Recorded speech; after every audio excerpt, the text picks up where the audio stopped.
the idea is that this is your traveler out in the shop. Now, your workers may actually record time here. So I may have a pretty big staff out there that's actually recording time. Well, what I don't want to do with Acumatica licensing is give each of these users a user ID to log in the system to record their time. So what we have is we actually have a time capture system.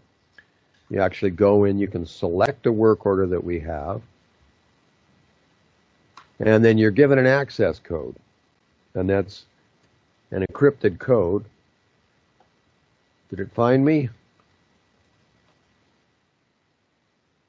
And this is, with Acumatica, you have unlimited user licensing, but you also have some license types that are user-based.